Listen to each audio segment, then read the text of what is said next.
Tatlong pinakamurang bilihan ng mga gamit sa bahay mga idol ko. Dito lamang yan matatagpuan sa Tanawan City, Batangas. Kung gusto nyo malaman ay i-follow nyo po ako sa ating Facebook para updated kayo sa mga vlog na ilalabas natin. Alright.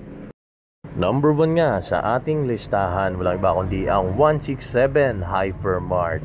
Dito nga po mga idol ko ay maraming namimili dahil murang-mura nga po ang kanilang mga paninda rito. Simula sa gamit sa kusina, gamit sa sala at marami pang iba mga idol ko. Kaya naman mag-comment ka sa baba kung madalas kang mamili dito sa 167. Halos katapatan lang po ito ng STI College sa Tanawan mga idol ko. Pangalawa nga sa ating listahan, walang iba kundi ang Lamart. Ayan mga idol ko, sigurado marami po ang namimili rito dahil isa rin po ito sa mga pinakamurang bilihan ng mga kagamitan sa bahay. So ito po mga idol ko, no, itong dalawang naglalakihan na to ay medyo may katagalan na rin po ito at marami na rin pong mga suki. So i-comment nyo po sa baba kung saan po kayo namimili, sa Lamart ba o sa 167. I-comment nyo na rin mga idol ko kung saan kayo mas komportableng mamili sa dalawa na yan. Pangatlo nga sa ating listahan, walang iba kundi ang AAJ Household. Ayan mga idol ko.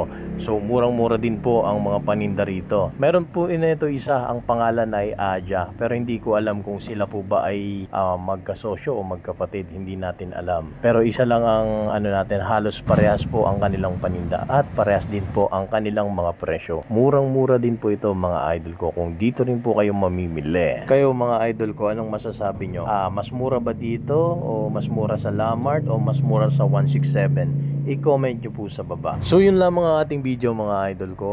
Kung nagustuhan nyo ay i-follow nyo po ako para updated kayo sa mga ganitong video natin dito sa Tanawan. Maraming salamat po sa pagtapos ng video.